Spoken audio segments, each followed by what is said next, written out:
welcome to the Omen Path podcast. Dom, my friend, how you doing? Good, thanks. Yeah. Good. Exciting times. Exciting times. We've got lots to talk about today. We have a very special returning guest today. Wally from Chadmagic. How you doing, my friend?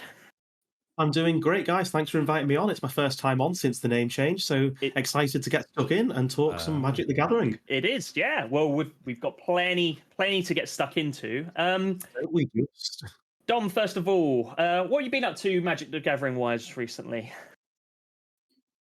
I got absolutely slapped at the Aether Drift pre-release. That about sums it up recently. Yeah, some problematic plays Friday night when we last played with some communal friends as well. Oh, yes. Yeah. Sad times. Sad times. Yeah. We got rolled over quite a bit, Wally.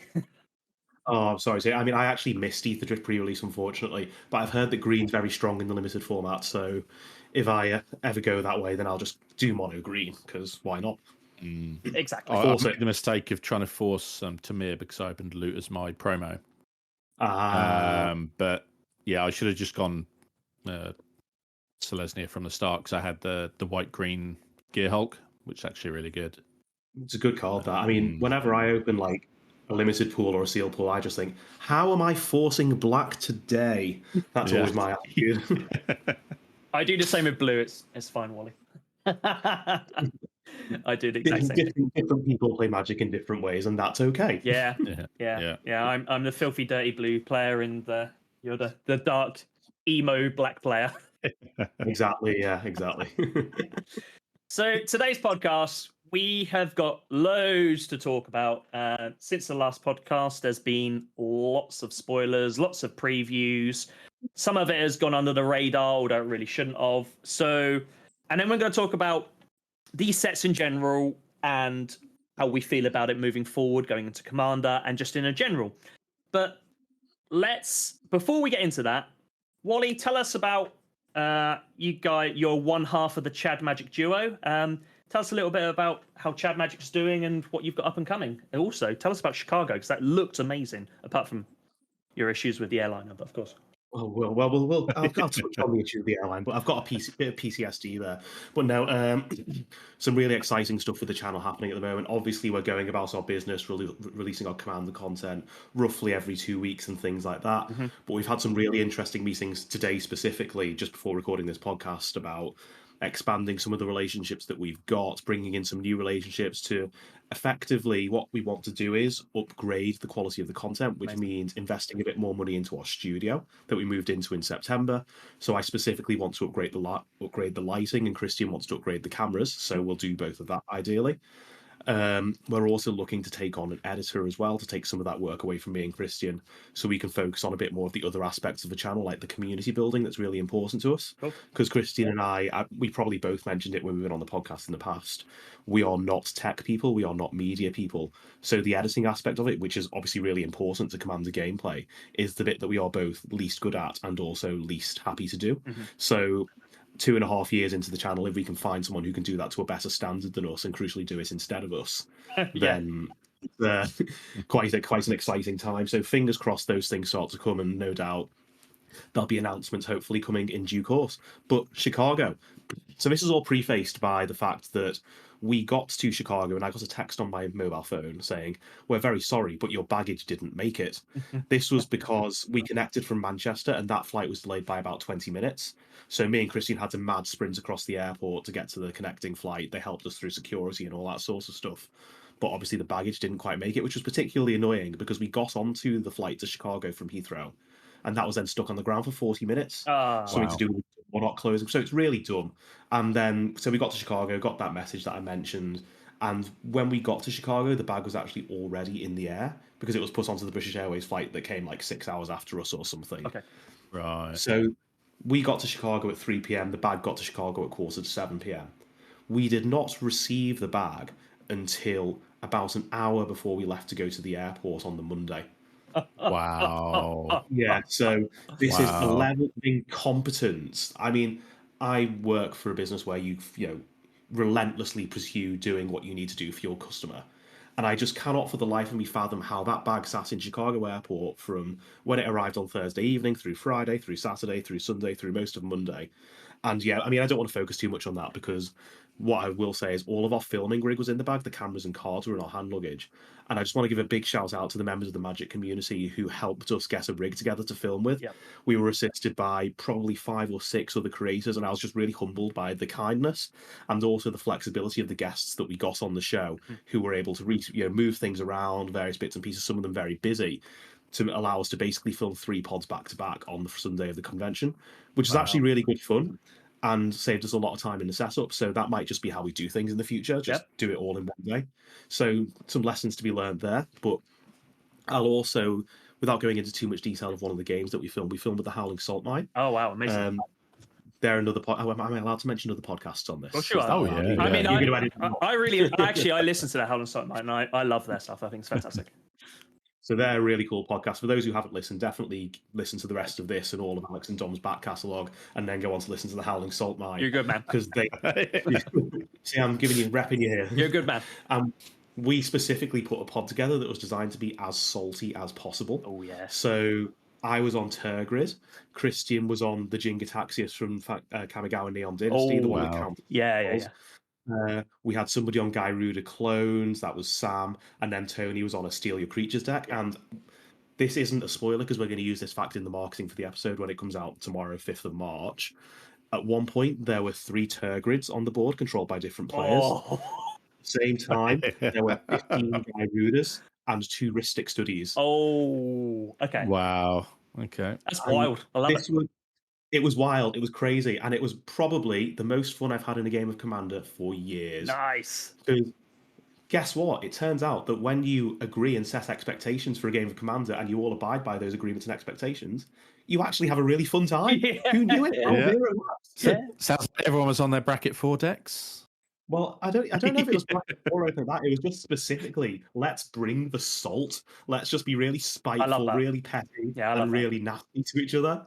And it was, those guys rock. And we had a really fun time. And I think what we're going to try and do is make the salt pod something that we run back whenever we get the chance to hang with Tony and Sam in the future. Yeah, mate. So I'm already brewing my Sen triplets deck. So we'll see how we go. Oh, it's a classic Salt Commander, that one. Yeah. Oh, yeah. But the con in general, I mean, these things, they've really nailed the formula for it now. And I was saying to Alex before the pod started, last time we went to Chicago for a Magic Con, we saw those pictures of people playing Commander pods on the floor, which is, it's just not what you want. What they had this year was a massive downstairs area. So if you've been to cons before, you'll know that Amsterdam had the big area to the side where the organised events were. There was a similar thing here downstairs in Chicago, which is a new room they didn't have last year. So there was just acres and acres of tables for open play. Awesome. The only criticism I will have is that there was only one place to buy coffee, which is wild. But besides that, great con. Killing. Well, yeah, it was Dunkin' Donuts and they closed early, which was the bizarre thing. What? But yeah, I know. I don't want to go into it because I mean, it's probably put a negative spin on what was actually a really, really good convention experience. I think they've really started to get it right, and the incorporation of Dungeons and Dragons into it as well. Yeah, that was really is bringing new people there. And what was good to see is they had creators like Tabletop Jocks actually doing sort of very short one shots. So I think you'd book on and you'd do a D&D campaign that lasted an hour to 2 hours or something like that. And they'd in the process of that teach you how to play, give you an idea of why we play. So I think that was really cool. I didn't get a chance to do it, unfortunately, because me and Christian were effectively working. But I think if I go to maybe a European con where we're not sort of so pedal to the metal doing stuff, I'd like to get involved in that because I enjoy DMing, I enjoy playing D&D. So it might be something we look to do in the future. But yeah, big shout out to the Wizards of the Coast team. They absolutely nailed it once again. Please bring it back to Europe soon. Oh, God. Yeah, I was living in hope that when they were talking about this year's cons, the tail end of last year, I looked and there was a bit of a gap and I thought, well, there might be European one in there, but the more we get into it, the more it feels like it's not happening. So I think if it was happening in 2025, we'd know about it. Yeah, I think we'd know about it, which is I think is a real shame, and I hope they do bring back European cons. I've absolutely loved them. I mean, I loved Vegas last year; it was incredible. I'm looking to do some more this year, definitely. But there is just something about a European con that it's just they're very similar, but they're run so well. They've got a great vibe to them. I mean, they all do, but they have really started to nail this con format now, haven't they? Let's be honest. Yeah, the formula is absolutely nailed down. I think the thing that makes European con preferable to me is the absence of a 10-hour flight or something like that. Yeah. So otherwise, I mean, for those listening who've never been to a Magic Con, really try and get there. Apply for the new Perspectives grant, see if you feel you might be applicable to that. I know Rev from War Room EDH went on that to Chicago last week, and he's described it as a life-changing experience. So, yeah. And I'm sure he'd be happy to talk to you about it if you were considering applying. Yeah. We, I think, I was lucky enough to fund myself to go to Vegas last year. I know, obviously, we met and we spoke and we played some games while we were there. Any of these cons, whether it be the ones in America or the European ones, I think if you have any degree of interest in Magic the Gathering and the community and getting together with friends, I literally think it is a must-do scenario. I know not everyone can fly to Vegas, Atlanta, or Chicago, any of these sort of venues, and I do appreciate that. I really, really do. Hence why I think they need to bring back a European cons. But I think it's something that even if you do once, you really should do, because they are phenomenal. They are such good fun. They're entertaining. They are life-changing. You do and see such interesting things surrounded by such lovely community. I mean, it's the perfect scenario for Magic the Gathering and for the players. I think they're fantastic. I love them. I really do. And you meet people. The Gathering is 2/3 of Magic the Gathering at the end of the day. I mean, I've met you guys for the first time at MagicCon Barcelona. And, friends, hopefully for life since. I don't know, maybe I'll say something that makes us fall out. But yeah, I mean... Well, you did say you're building Send Triplets deck, so Don might fall out of you. But... No, I love Esper. I love just not Azorius. Yeah. That's fair enough. Shut up, you. But yeah, I mean, I went to not a Magic Con, but I did go to Comic Con, and they actually had quite a large, because it was the 50th anniversary of D&D, wasn't it, last year? I think, and they had quite a large D&D section there. So I'm wondering, there's no reason why they couldn't have a little, expand it out a little bit and have a Magic bit there. But 100%. Obviously that remains to be seen. But yeah, they were doing a similar thing at MCM Comic Cons, where they had like one shots, and you could get like special dice for signing up to their email and stuff like that. But it's really cool. Yeah. I think the cons in general, whether it be Magic Cons or like Comic Cons and that type of stuff, they are just they are sort of a bringing together of the community. And I mean, I know there's been the odd negativity in the past, like you said, last year's Chicago, when people were playing on the floor. That is obviously a negativity, but I think actually when most people that attended would look at these scenarios, there is nothing but an overwhelming, positivity, because there's not really a lot to not enjoy there. You are there with like-minded people to enjoy the game that we all love. What's not to like? Exactly. The people that want to go watch the game night lives are going to go and enjoy it, and they're going to have a fantastic time. The people that want to go to the artist areas and meet the artists and go to the creator areas and meet creators they enjoy watching, and even people that just want to sit down and jam games for 3 days straight. What's not to enjoy? I mean, they're fantastic. I just could not recommend it high enough. 100%.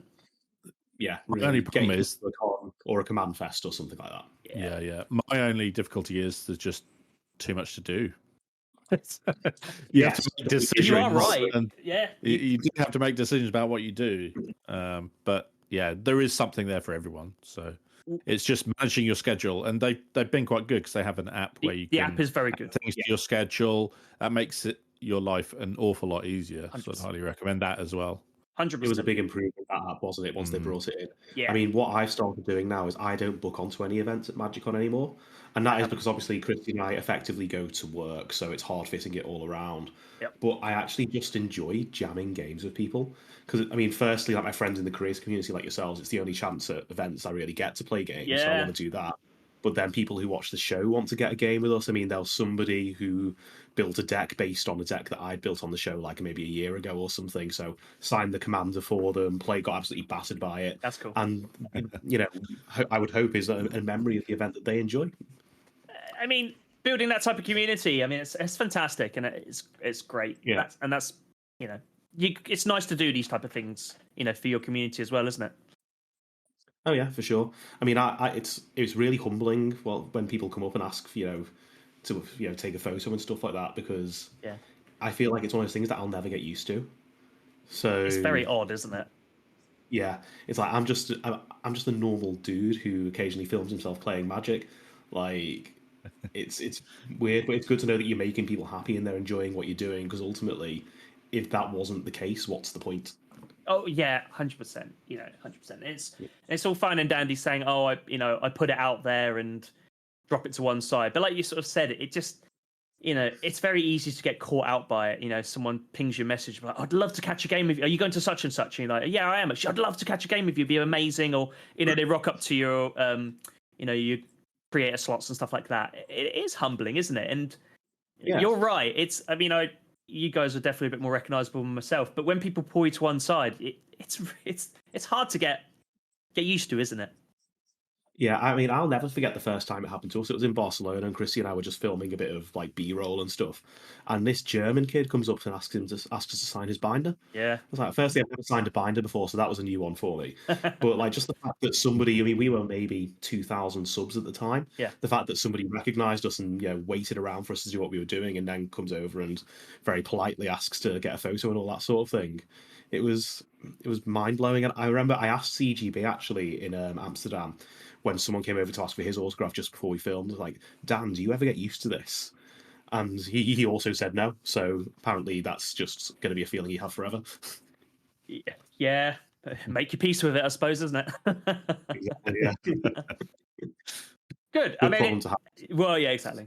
So it sounded like Chicago was good. I'm looking forward to seeing the recordings come out. I'd obviously, like you said, tomorrow will be when one of the first games will come out. So I'm very much looking forward to that. Yeah. But talking of what's been going on with the cons and whatnot as well, there's been lots of previews from Chicago and whatnot. So let's get stuck right into the meat of the bone. Should we start with Final Fantasy?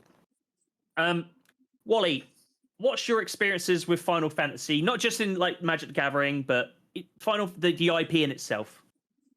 So I'm going to be honest, it's quite limited. So I'm probably one of the few people who plays Magic who's never really been into Final Fantasy. So I did play. Now this is one of my favorite games of all time, Final Fantasy Crystal Chronicles on the GameCube. Okay. Which was a wild one because it was like a multiplayer game, but you had to bring your Game Boy Advance and that was your controller. Yeah. So it was a bit tough to get into because firstly you need friends with Game Boy Advances, which wasn't everybody. In the end, I actually went to CEX and just bought 2 or 3 for like second hand 20 quid each or something. Yeah. And I managed to play with my mates. And so that is my sole experience of Final Fantasy. Mm-hmm. And I didn't realize that the characters that you play with, who I can't remember much of the detail now, aren't actually like the main characters. So obviously the previews came out, and Cloud is the one that I remember, the guy with the big sword or something. Yeah. But people are going to be calling me a heathen in the comments, but like I say, Final Fantasy is just not something I've ever really played, and that might be because I've always been a Nintendo boy. So it was only like 5-6 years ago I first got a non-Nintendo console, which was my PlayStation 4. So I've just not had the opportunity to play it. I think is probably the reason. Very good point. Dom, what's your backstory with Final Fantasy? Yeah, so it's kind of similar, but I did play Final Fantasy 13, which came onto the Xbox, notably. So, like you're saying, I never had a PlayStation growing up or anything. So obviously, Final Fantasy 7 is the one, probably the most famous. They've just done the remake, which has come out, and that's got Cloud and Tifa, all the characters that people would probably recognise, even if they're not, au fait with the IP. But yeah, I played 13. So I'm looking forward to like a lightning card at some point, the protagonist from that. And I also played quite a lot of Final Fantasy 14, which is the MMO. Okay. So that's probably a lot of people's exposure to it might just be that game, because that's obviously quite different from the others in the series. In that it is mastering multiplayer online, like World of Warcraft, right? So you can play with your friends and go and do questing and stuff. It's very similar to World of Warcraft in that regard. So I played that for a while. But yeah, the older games I don't know anything about. So I'm very similar to yourself, Wally. We did have a PlayStation. I know my brother had one of the Final Fantasies, but classic sort of like it was his console, so I didn't really get a massive amount of use of it, really. But but the same as you, Wally, I had Nintendo products quite a bit, like myself. Like one of my first proper consoles to myself was the Super Nintendo, which was awesome. Love that thing. Great console. What it really was. So you know, we wouldn't, you know, we had sort of Yoshi's Island and that type of stuff more so than these type of games. So I do find it's not my. This is not my cup of tea, Final Fantasy. If I'm brutally honest with you, I'm not as invested as some others. But I do find it very interesting, and I do quite like a lot of the artwork on it. It's that classic. I always think Final Fantasy is. This could be wrong, but I think of it as anime, but not like the over-the-top anime. Do you know what I mean? That we're now starting to get used to. You know, you now think of anime, and you sort of think of, you know, over character, cartoony sort of looking features and that sort of stuff. Whereas actually, I've always enjoyed the artwork for Final Fantasy. I think it's always been quite good. And I'm just looking at some of the cards now, and some of the artworks they're very unique, but very engaging, I think. I think you find that. Sorry, Wally. I was going to say, it feels like it really engages with what Final Fantasy is, like in terms of how the art looks for people who, you know, it's got to be recognizable to people who play the game, because ultimately that's who it's trying to appeal to. 100%. 100%. Yeah, I think you'll find, because obviously a lot of the earlier games, they're all pixel art. So actually seeing some of that older pixel art actually interpreted in, you know, Magic's kind of current style will be quite interesting. Yep. But it's like looking at the preview pack, it looks like your preview card comes in a packet. And they've shown that. And on the front of that is pixel art. So I'm wondering if they will have, obviously, pixel art versions of some of these characters would be awesome. Might be a mixture of it, like kind of the retro arcade throwback style. That'll be really cool. Yeah, that'll be. I love seeing new art styles, because they don't have to be. That's the thing with art; it doesn't have to be for everyone, does it? So no. It's sort of variety. It's not very often where I look at a new style of art and I think I don't really like that, or I'm quite prepared to see it for what it is and be like, that's fine. I can understand its beauty, but it's not for me, and I'm quite happy to do that. As a rule of thumb, Magic the Gathering art for me is normally like absolute spot on. There's not a lot of it I don't particularly enjoy or particularly like. I think Magic have always had stunning art, and I'd like that to continue. And I feel like with this, they have continued. You know, there is the classic sort of arts. You know, you can look and you can sort of see these are very clearly. Although I don't know massive amount about Final Fantasy, these are clearly characters that I recognise from previous games. So they've hit the ball out of the park in terms of that respect. You know, you don't want people to be like, well, who's that character? I don't recognise that. Oh, it's such and such. Oh, really? But equally, I'm just kind of looking at some of the other cards they've got here.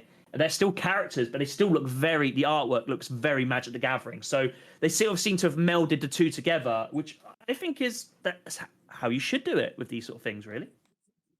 Yeah, and I think some IPs naturally map quite well onto Magic the Gathering. Yep. Lord of the Rings being a really good example of that. Like, you could look at a Lord of the Rings card and think it was any other Magic card. You wouldn't have known it was Universes Beyond. 100%. And Final Fantasy, I think, is another example of that. To be honest, it's swords and magic, so it fits in, you know, the occasional gunblade or something like that. But yeah, it is that fantasy kind of, you know, universes mainly. Exactly. And an interesting thing actually they've done that if you don't know the character, actually on the card it does tell you which game they come from. Yeah, that's quite an interesting thing. Yeah, so that's new for this set. So if you look at the set codes, or normally where they have a set code. It will tell you. So Cloud there, we've got Final Fantasy 7, and then you've got some of the other ones. It's 14. Dom's dead right, and I think that's a really good way of doing it actually, because there is connection and it's cross games instead of this is Final Fantasy 7 or this is Final Fantasy 10 or whatever it may be. I think it's a fantastic way of doing it. I do really like that actually. That's really smart. I mean, I guess the flip side to that as well is if I get a commander that I really like and I think, oh, well, I want to now play this version of Final Fantasy. Exactly. I know which one to go and get. Exactly. Which is actually really powerful, because with these cross IPs, obviously the whole idea is that Magic the Gathering can be introduced to Final Fantasy and Final Fantasy can be introduced to Magic the Gathering. So that's the power of it. We saw it with Lord of the Rings. We've seen it with a lot of these cross, and this is now why we're getting a lot more of these. We'll come on to that a little bit later on, but it's really powerful and it's really interesting. Exactly what you've just sort of said. You may go, oh, I really like Cloud X Soldier as my commander. What's he from? Final Fantasy VII. I might give that a try. I've got a bit of time. I've always fancied playing it. I like this character from my card. I'm going to go and invest and play the game, and vice versa. There may be people that play Final Fantasy games religiously, love them, and have been like, "Oh, what's this? What's this Magic the Gathering? Oh, this is interesting. Oh, well, I recognise these cards and I recognise these characters, and that is the power of the crossover IP, which is very powerful. Really, let's be honest." Absolutely. I mean, Christian plays Standard every Tuesday. That's where he is tonight. We're recording on a Tuesday for those listening. And there's somebody who goes to Standard who got into Magic because of Assassin's Creed, which is funny. It's a modern-only set. But anyway, this person now plays Magic the Gathering week in, week out because Assassin's Creed was printed into it. That's the power of it. There you go. Yep. That is the power of it. But I had an un-Magic the Gathering... a friend that doesn't play Magic the Gathering, doesn't really know anything about it other than I'm involved in the Magic the Gathering community. He had the exact same thing with Lord of the Rings. Now, it wasn't about playing, but he wanted to collect the cards because his love of Lord of the Rings was massive, and that crossover, and he's just like, I really like the artwork. Like, I would like to, and his plan is to collect every single card. Unfortunately, I had to tell him about the 1-of-1 ring, and I was like, "Mate, unfortunately, you're not going to be able to get that." And he, bless him, naively sort of said, "Well, what do you mean? Why can't I get hold of it?" I was like, and I just was telling him it's a 1-of-1 of, and blah blah blah. And I sort of said, I told him about the story with Post Malone, and you could see he was a bit like, "Oh, so I'm not going to be able to get every card from the set." I was like, "Push that card to one side, and maybe some of the serialized ones, and then the rest of them you'll be fine with." And he was quite happy with that, but. Yeah, there was a little part of you could see in his eyes, like, oh, not every card in the set. So heartbreaking. I mean, it depends on how you define the entire set, doesn't it? Because obviously there is that particular card art for the One Ring only exists on that one card. And it is beautiful as well. It goes hard, doesn't it? Oh, yeah. It goes hard. But that's probably in Post Malone's safe deposit box or something. Or actually, it's probably knowing he wore it as a necklace, didn't he, in the graded thing? Yeah, of course he did. Yeah, it's such a baller move. Such a baller move. Why not? Hey, why not? I was going to say it is quite interesting that we're getting this Final Fantasy crossover because Final Fantasy does actually exist as a card game already. Yeah, it does. So they're obviously not afraid to just let's bring it into Magic as well. I think we've just been talking about the power of crossover IPs, and I think they identify that as well. And you can't blame them. Magic the Gathering itself is an incredibly popular, powerful game and IP. So they probably see as much value of it as, like you said, they've got their own card game, but they still feel comfortable enough to do that. Yeah. Like, can't blame them. I think you see it with like the mobile phone games as well, where they'll have a crossover with various, you get a new character that comes from different places. I think that's kind of what Universe Beyond is becoming, right? Heading towards that direction, 100%. Sure. The cards in general, I don't know a massive amount about these characters because of my lack of experience, so I'm learning on the fly here. The only one thing that I do know, probably like all of us, is the humongous 1/7 plant that whenever it attacks gets plus 9,999 plus 0 to the end of turn. It's the only one real card that I identify from this one. But yeah. It's so cool. So this is from Final Fantasy, obviously. And there's a famous attack called 10,000 Needles where a giant cactuar would launch this attack at your character and deal them 10,000 damage, and you'd be like, oh, that's just not survivable.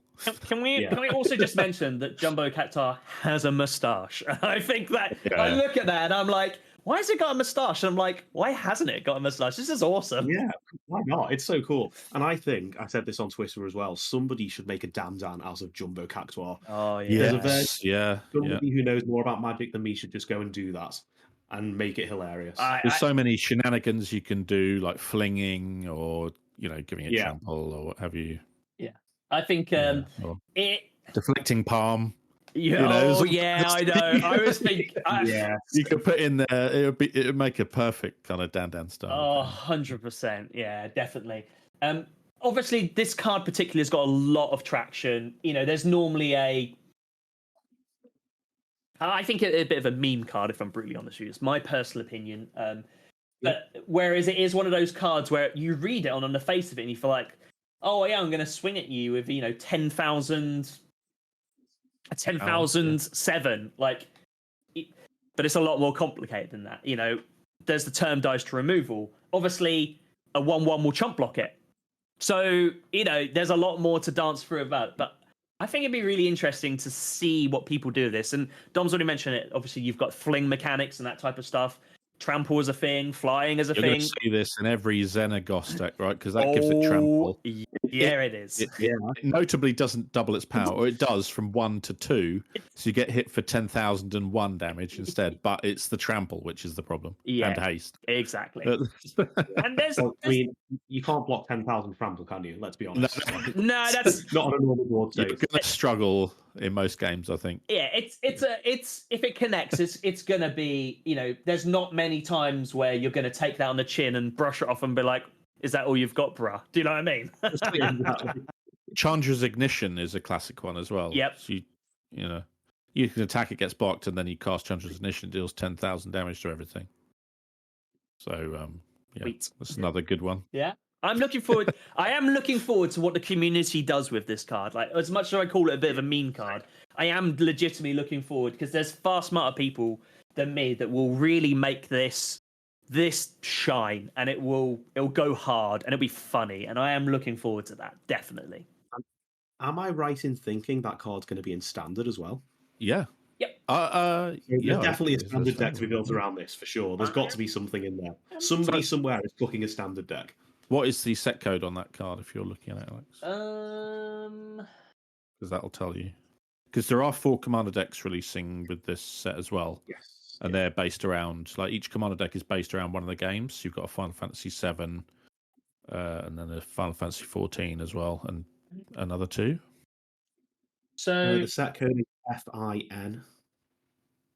Yeah, well, you have So got that. That's not the commander set, so that's standard legal. But you have got other ones. Yeah, you've got certain ones. There'll be FIC, which I'm pretty sure that's a commander. Yeah, it's a commander version. Look, we'll obviously be talking a bit more when we come to Spider-Man, but obviously there's a lot of these universes beyond. They're going to, half of the sets that are going to be released this year are going to be universes beyond, and they are going to be standard legal. So there's a big push into this. So it'd be interesting. To see what happens. Any notable cards? Other notable cards that you want to talk to about before we move on? I mean, one that I'm quite excited for is Terra Herald of Hope. I've had the card on screen for me because I knew I wouldn't remember that.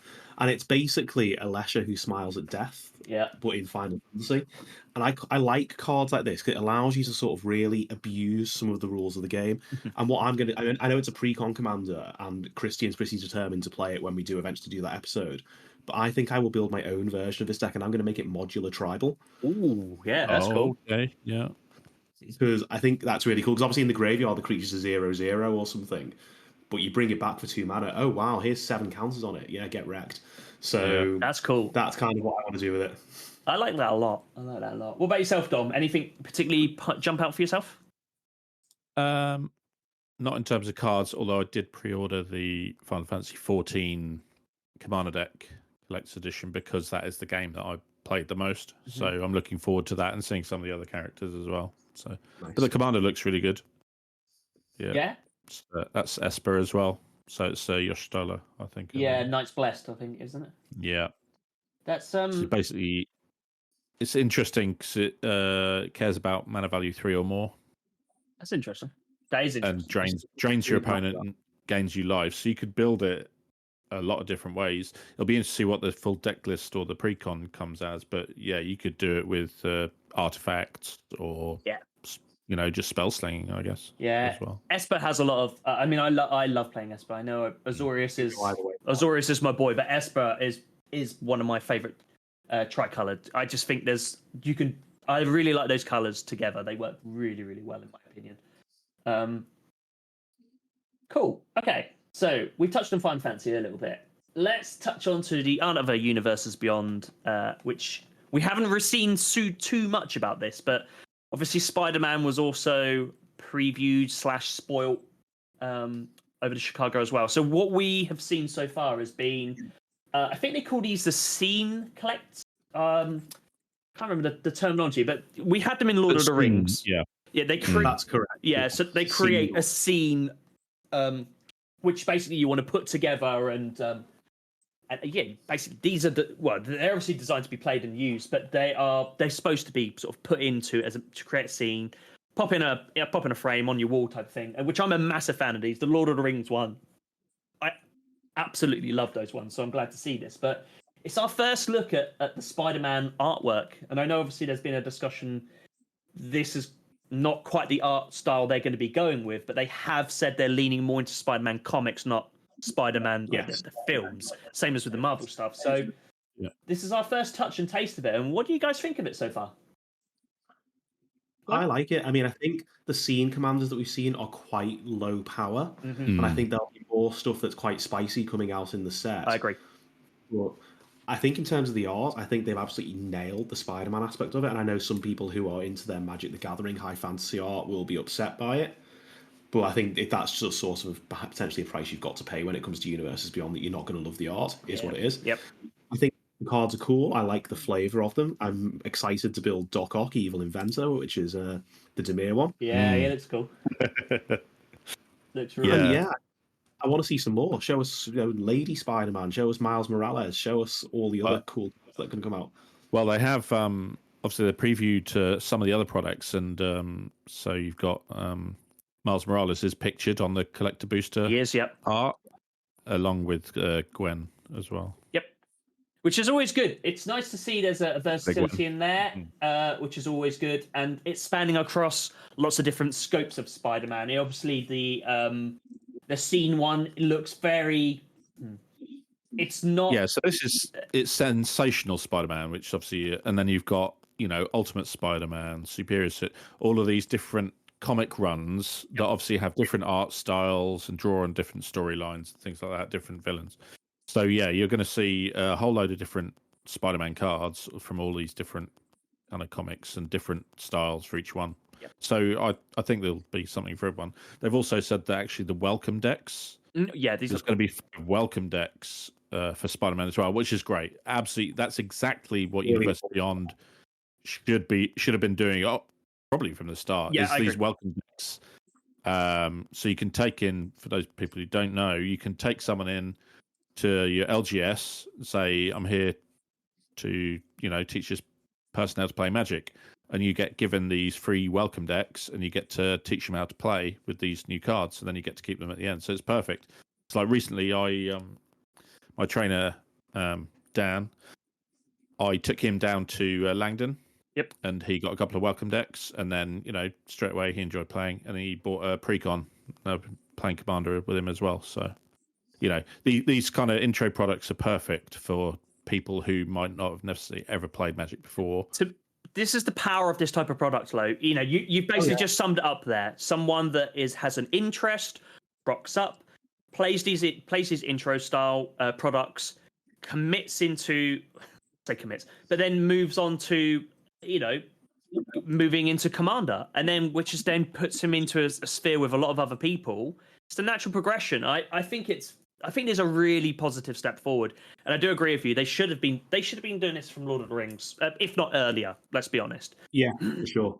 I mean, I think the welcome deck concept is absolutely fantastic, and I know they've been doing that for a while. But if I've got one of my friends who's really into Spider-Man the comics, has some really rare versions, in the Mylar bags and all that sort of thing. Yeah, I'll take him into just play our local LGS and be like, okay, so which version of Spider-Man do you like the most? And I don't know, Miles Morales or whatever. Oh, well, great, here's a welcome deck with his face on it. Let's go play it. Yeah, brilliant. Yep, I think it's going to be. It's going to be a bit of a game changer as well, because the one thing we've said about all these IPs is they are going to grab people into the Magic the Gathering universe. And what's the best way of introducing people? I think starter decks, but also I think these intro decks are going to work really, really nicely as well. They're going to get to play with the IP that they're interested in. It's perfect, isn't it? It's a good idea because there's no financial jeopardy to it. So, if I want to take someone to learn how to play Magic, it's like, we'll get these decks, you experience being in an LGS. If you don't like it, play a couple of games, we'll just go for a beer. And that's the end of that. Yeah, perfect. No pressure at all. No. But it could also open them up to, the fantastic game that, we all love and want to continue loving. Do you know what I mean? I truly believe Magic is a fantastic game. And I say this to people that have no clue about Magic, but I honestly think the versatility of the game is just incredible. And the community is incredible as well, 100%. It's the best game in the world because I can't think of any other game I agree. where you can play in such a complex way or simple way if you want to, but crucially express yourself through the way that you play the game.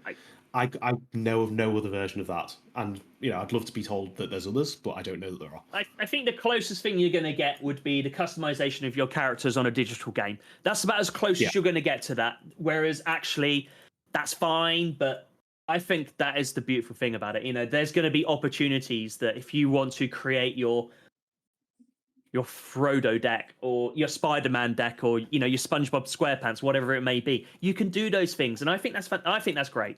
As much as it's very easy to get sniffy at, I think it is good in the right spheres, 100%.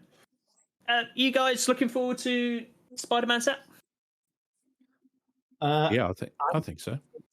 I'm not a massive comic fan, but I am looking forward to it. I think it'll be really fun to make the content for it. Mm-hmm. I think it'll get lots of new players into the game, which is a really important thing. Yep. But I mean, I love Magic. So more cards coming into Magic, which I can brew around and be like, this is cool. Think of dumb 6-card infinite combos that this card goes into. Yeah. I just love that. I mean, it doesn't even have to be Spider-Man. I'm just generally excited for new cards. Yeah, 100%. You've said something there that I'm just going to touch on, which is, sure. You want more cards, more play, more Magic. That's great, fantastic. Do we think there is too much Magic the Gathering sets coming out and supplementary products coming out with us at this moment in time? I think at this moment it might feel like a lot because we're basically in the middle of 3 spoiler seasons at the moment. Yeah. We've got Tarkin, we've got Spider-Man just dropped and Final Fantasy as well.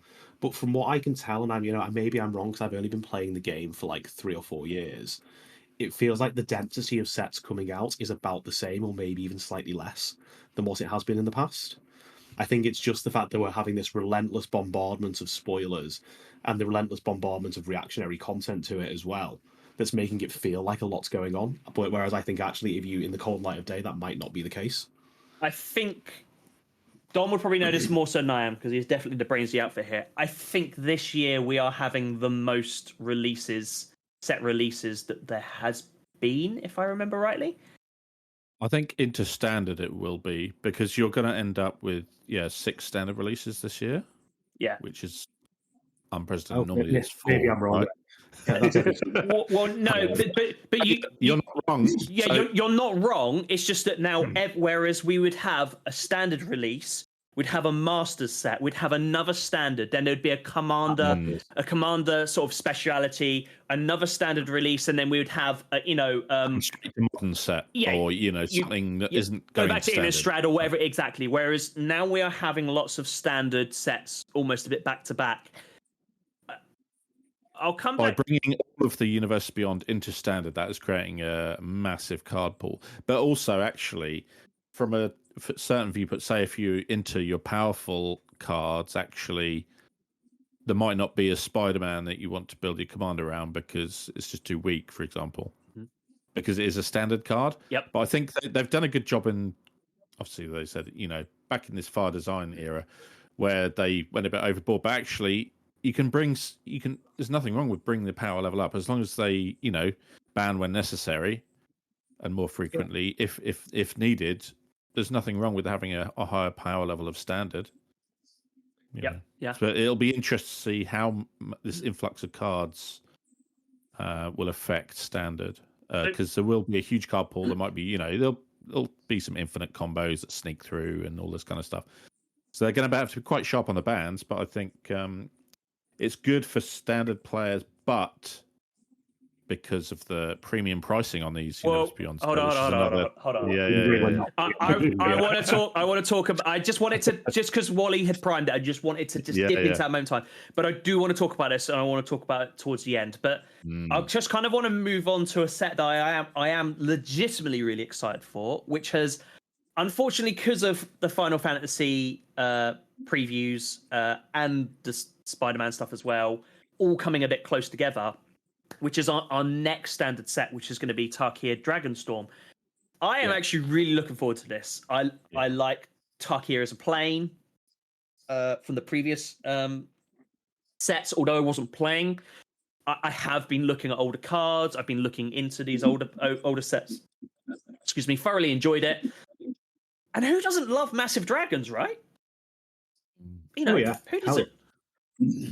I remember losing to them at the pre-release because I didn't open a single one, not even a common. Yeah. Opponents had dozens. Removal. It sounds like removal is key in that, but yeah.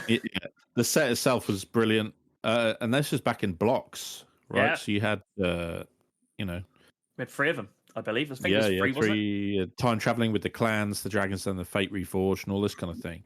So it looks like coming into this set, obviously off screen, the dragons have been slapped, and now the clans are working with like all these spirit dragons and things. But it looks really cool. All the art they've shown is awesome. Oh yeah, shown some of the cards as well, and dragons are cool, man. Yeah. It's just they've always been like the pinnacle of the high fantasy creature has always been a dragon, hasn't it? So massive. There's a level of coolness that comes with it, and it's exciting, I think, to people who have missed some of the, I want to say, regular planes. So we've just come off the back of the racing set, so it's like, and then we had the detective set.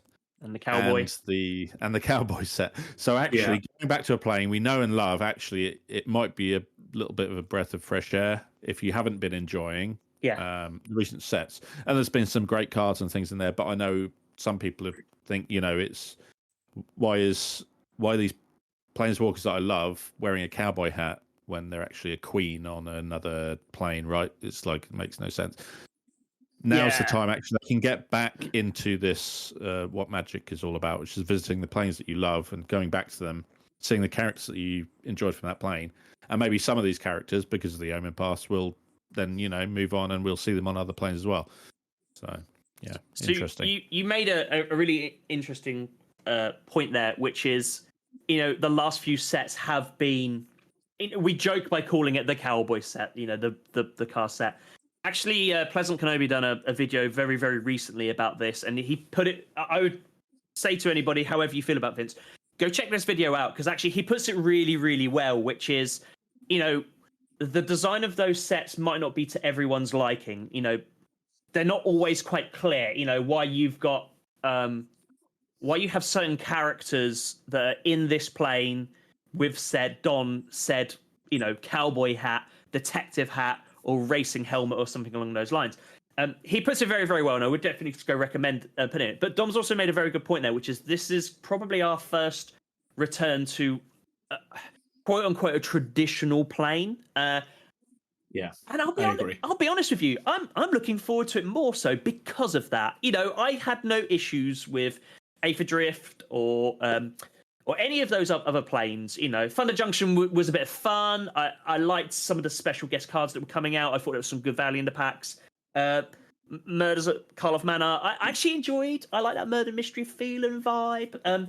But it does feel like it's going to be really nice and refreshing to go back to a Magic the Gathering plane, particularly Tarkir. I've got a different feel and a different vibe about this. So what are your thoughts on this, Wally? So, firstly, I'm very excited because I started playing Magic just as Strixhaven came out. So this is the first standard legal set that's coming out that marks a proper return to proper traditional high fantasy. Yeah. So this, for me, is what Magic the Gathering kind of... I'm not going to say it's what it's meant to be, but it's what it was back in the day. I 100% agree with you, actually. I don't have an issue with these other supplementary sets, but this is high fantasy, and this is, a taste back to magic of ye old. Do you know what I mean? And it's exciting as well because I own quite a lot of Tarkir cards from Tarkir back in the day, just because they go well in decks that I've built. So I've got a lot of warrior type decks and things like that. So I just happen to own these cards. So going back to them saying, okay, so how is this going to be reimagined in the new set? Yep. How are this, characters like Narset, for example, or Alicia, who come from these planes? Like, love it. And I know Narset's your bay, Alex. That's exactly it. I look at that and think that's an Alex card. Yeah. I think we'll talk about cards in a minute, but go on, Karen. Sorry, I want to talk about the set before we talk into individual cards, but go on. Sure. I mean, I actually don't really know much about the individual cards, but yeah, like Dom says, going back to a plane where dragons are... I mean, I think the last time dragons were like the real chase cards might have been Strixhaven. I might be wrong about that, because you had the Elder Dragons in Strixhaven. We're going to have... that. New Elder chase Dragon. cards, yeah, you're probably right. In terms of chase cards, you're probably right. We have obviously had dragons in other sets, but the issue we've had with dragons in sets traditionally outside of these type of sets is they're normally big chunky and they're normally expensive. So I'm just kind of looking at a dragon here, Stormskull Scion, which is what is it, a 4/4? And it's 6 mana. I mean, you are looking in terms of like a standard format or even like a modern form, anything like that. It's not to scratch. You're not going to see play in that. Right? It's like there might be some kind of reanimator build or something perhaps. But what I think is, I mean, if we're happy to start talking a bit more cards, we've got this Mox Jasper, haven't we? 0 mana artifact. I was going to talk to you. That taps only if you control a dragon, which leads me to believe there will be a 1 mana dragon in the set. Almost certainly a dragon egg or something like that. Yep. Right? We saw We've seen in the D&D set. They had a lot of lower mana cost dragons that didn't fly because they were the dragon kin, right? But it's it was or the dragonborn. Or no, that's Skyrim. Oh my goodness. Anyway, so you had all these lower mana cost creatures that were dragons. So actually, I think there's quite possibly there might be a little drake or a little dragon whelp or a dragon egg that actually will enable that. 100%. And if that card gets printed, I think there will be a Gruul Dragons deck in standard. Reason being that you've got the dragon, you've got the Mox Jasper, and you've also got Llanowar Elves. So you potentially, if you draw the God Hand, you could actually untap on turn 2 as something like 6 mana. So you heard it here first. Anyway, suddenly the high mana costs aren't looking so bad. Yeah, for sure. The one thing I would say is I think this was a very interesting design actually, because I love the Moxes. I love this idea of a 0 mana artifact. They're very, very powerful.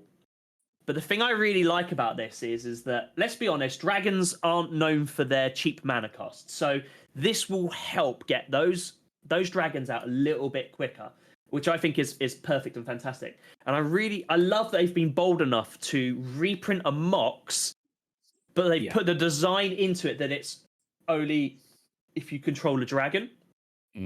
So I know there are going to be dragons and cards that have the dragon type on the creature type that allow you to use this, but I think this is a really interesting design, and I really like this type of design because I love that it's a cheap mana artifact.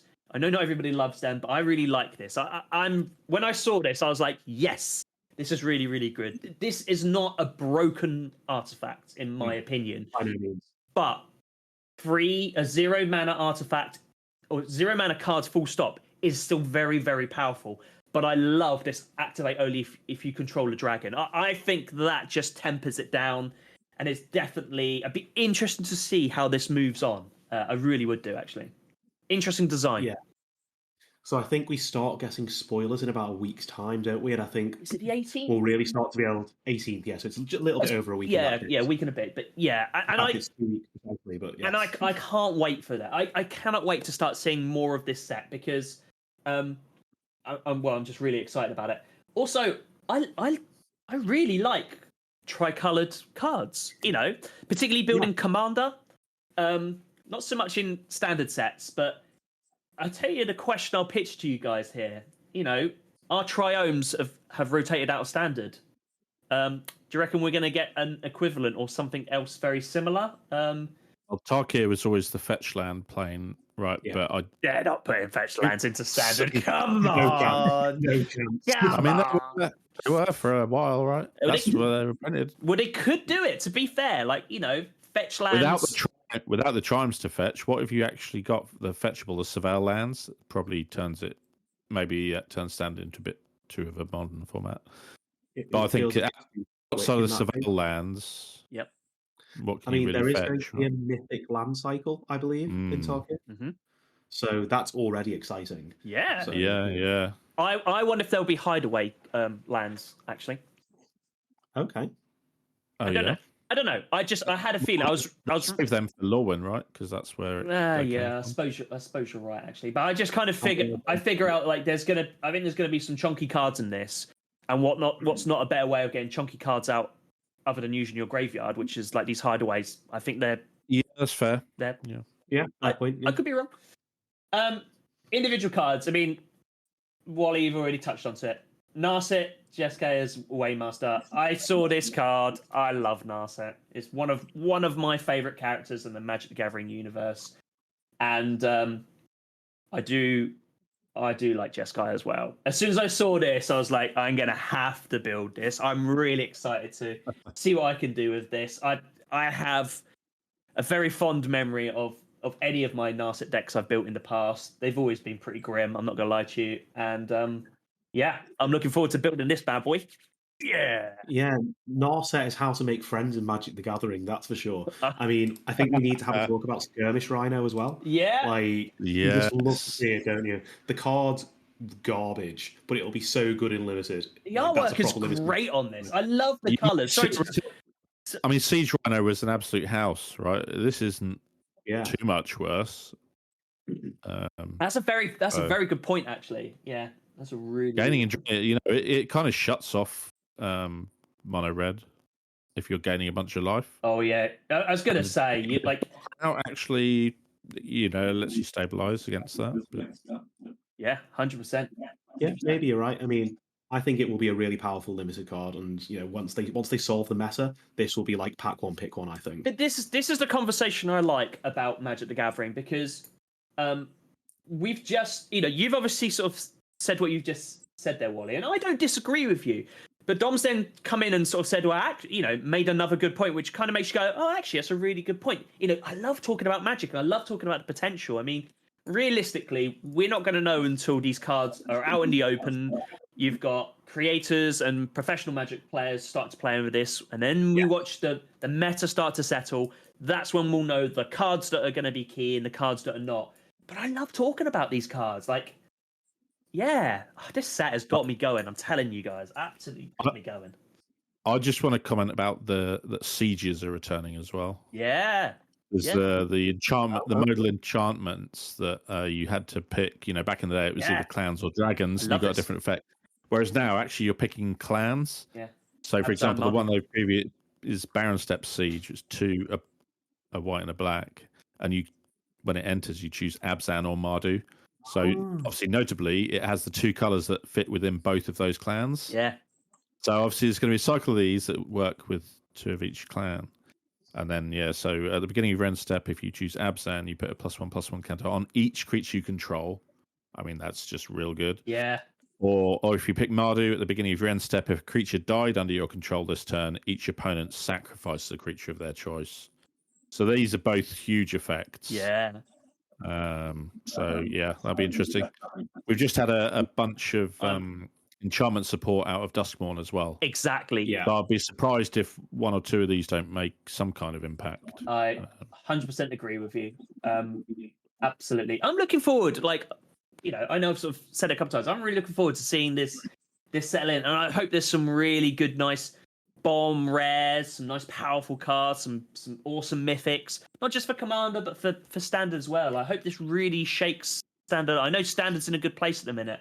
I'm sure if we had Christian on here, he'd harp on about how good Standard is at the minute, because I know he loves it at the minute. I hear it all the time, literally. I mean, and to be fair, he's right. Standard is in a really good place right now. I think if you want to play something in Standard, you pretty much can. Yeah. So people are turning up and winning games with pretty much pre-release decks and stuff like that. Yeah. So what's not to love about it? Exactly. I'm hoping I'm hoping with the amount of releases we're having this year, I'm hoping one of the positives would be there will be an increased card pool, but I'm hoping that gives variety and makes a bit of a brewer's paradise because I love nothing more than that story of someone that's come into like a big RCQ season and completely comes left field. Something that completely you're like, what are you playing? Oh, that's interesting. Didn't even think about it. It's not even on the radar and just stonks everything. Storms all over everything. And all of a sudden you're like, oh, actually, this is really cool. I love that idea. I always love the idea of trying to build a deck like that. I never will do because I don't have the building abilities. I don't have that integral knowledge. But I love the idea of that something that's completely under the radar has just come in and just been like, everyone's gone, whoa, what was this? Yeah, completely catch the field by surprise. And that often, like, you hear stories about it all the time. So the Rakdos Vampires deck that got Sorin the Bad in Pioneer, that basically makes an Aussie. A team turned up and they'd been testing it for months, turned up, and I think half of them top 8'd or something. Yeah. So, yeah. Turns out getting 3 Vein Rippers is good. Who knew? Vein Ripper. Fantastic card. Absolutely. Beast of a card. The thing is, the deck isn't sad to hardcast them either, but when you get it that early, it's horrible. Yeah, I know. That's what makes it even better, though, isn't it? Oh, yeah. So we've sat here and we've talked about these sort of up-and-coming sets. I'm going to refer... One, Talk to me. What have we missed? They've also announced that the final set of the year is going to be Avatar: The Last Airbender. Well, that's not actually that's not actually the set I was thinking of. What's the space themed one? Yes, Edge of Eternity. So there, yeah. Okay. So all of these cards are going into standard, right? It's a lot of sets. It's a lot of sets. So let me pitch this question to you guys. I know we sort of already touched on this, but are there too many sets?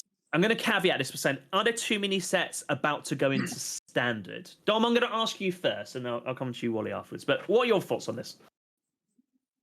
This is a tough one. You've always had sets that go straight to modern, things like that, to try and rip up their meta game.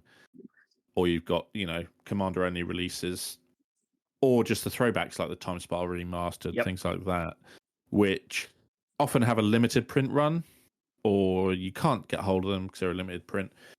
So actually, I think having standard sets printing, notably, it's the Universe Beyond that they've decided to put straight into standard. Mm-hmm. So presumably there was a plan to keep them out of it originally, but they've made this decision. So all of these Universe Beyond sets are going into standard. So they might have a higher power level. So you might see an uptick in the power level of standard, because when these sets were designed, they might have been straight to modern. We don't know, right? No, it's fair. That's a very fair point. Maybe the first couple, at least. Yeah. That decision might have been taken after they were designed. So it'll be interesting to see what effect the first couple have. Mm-hmm. But yeah, because they're standard sets, they'll be printed more. People who are just collecting the cards should hopefully be able to get hold of them, because they will be a standard set which will be in print for a lot longer than some of these specialist sets, especially like the commander only sets, or the like the 40k decks, where actually for a while you were struggling to get hold of them. As actually as a standard set, it should be in print for a long time. So I just want to jump in before I ask Wally here. I just want to jump in because you're already talking to me about there could be some issues and potential struggle with the amount of product that might be coming because of there's so much of it and the reprint stuff like that. Well, it doesn't look like there's any additional sets, does it? It just means they're all standard legal. No. So instead of modern sets, you're getting standard sets. I agree with you, but we are currently having issues. I don't know if you've noticed any different, Wally, or I don't know if Dom, if you've tried to look outside. You're struggling to get hold of Foundations, and that is supposed to be effectively the core set that's supposed to be into 2029 or whatever it was. They're obviously having some printing issues here. Do we think overloading this into standard sets is going to? Do you think this could buckle under the weight of this? Whereas you'd have a limited print of a master set, or your remastered sets, your one and dones. We're going to print this amount of it, and it's bish bash bosh. Got to bear in mind these are going to be available for the next couple of years. are they applying too much pressure on themselves, and are they going to, or do you think they're going to start having some stock issues? Wally, what are your thoughts on that? And then I'll talk to you about if there's too many sets. I hadn't considered the supply chain impact, if I'm being perfectly honest, Alex. I thought that had just completely passed me by. And I think, yeah, that is a concern, because if we're now going from 4 standard sets a year to effectively fit 50% more, standard rotation is less frequent now as well. And on the back of that, as you say, you rightly say, you've got Foundations that's going to be around till 2029 or something, I think. I personally haven't noticed any availability issues with Foundations, by the way. My LGS always has loads of it. Then I would hope that Wizards of the Coast have made plans for that. Yep. Because, I mean, I guess that when it comes to Universes Beyond, we don't know when the licenses expire and things like that, so maybe that's another factor. But that's, in many ways, also an additional worry. Because if Final Fantasy is going to be in Standard till, will it be 2028? Because we're on a 3-year rotation now. If they stop printing it midway through 2026, perhaps, then the cards suddenly become very expensive. There's some random mythic rare that suddenly becomes very important in a deck because a new card's been printed that synergizes well with it. Are we going to have this effect? And I know you mentioned the prices of sets, and that's something I'm sure we'll come on to. We'll talk about it a bit later, but yeah. Are we going to have this effect where people start to get priced out of Standard, and all the great work Wizards have done to revitalize Standard? Because let's be honest, 18 months ago, Standard was an arena-only format. Yep. You could not play it on paper anywhere. We went to MC Barcelona, and one of the things that me and Christian both commented on is that there was not a single organised Standard event. Yep. There wasn't even on-demand Standard. No. Nobody played Standard on paper. But now it's this really thriving format, which it's been at the most recent Pro Tour was Standard. RCs are Standard. RCQs are Standard. People are playing it. Christian's just texted me to say there's 21 people at our LGS playing Standard tonight. They're opening up another Standard night at our LGS because so many people want to play it. So, yeah, just to completely loop back to the question, could it potentially buckle under the weight? Yes. I think is the answer. I think there's a serious consideration here because the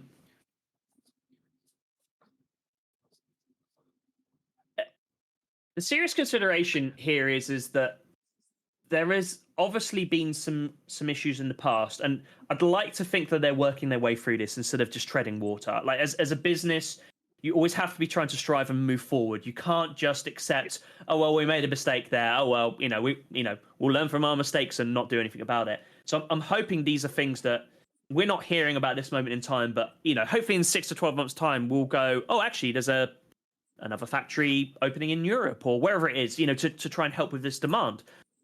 I do wonder, and I certainly hope that we don't have an issue like you've just explained there, Wally, which is we are having Final Fantasy in for the next effectively 3 years, but their licensing is only to print for 18 months or 2 years.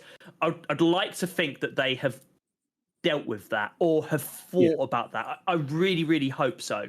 Because the last thing you definitely want is 18 months down the line, a card is released that goes perfect with something for Final Fantasy, and everyone goes, oh, this is a must-have. I need 4 of these, and I need them stat. Oh, well, Final Fantasy is going to be massive, so it's going to be well opened, like, don't get me wrong. But if you can't get hold of... I always think if you can't get hold of packs that are in standard rotation, currently, there is something a little bit wrong there, isn't there? I agree, and ultimately, getting hold of the packs and people firing drafts is what gets more cards into the singles pool, which is what keeps them affordable. So we need to be sure that people are doing that. Yeah. And the first step to that is the packs being available. 100%. Dom? I'll be interested to see if 6 sets a year just washes away the relevance of Foundations anyway. Well, yeah. I mean, the way, especially if they're of a slightly higher power level. The way I look about this is so the more sets, the more chance there is to freshen up a format. So, and I acknowledge that, and I hope that's what happens, because I know it's quite good at the minute, but we have had a period of time where basically a lot of the top meta in Standard was Black Sheldred. It was basically, if you've got 4 of that card, you are already on an advantage to everything else. And I know that's a very blanket statement, but I think we all identify that.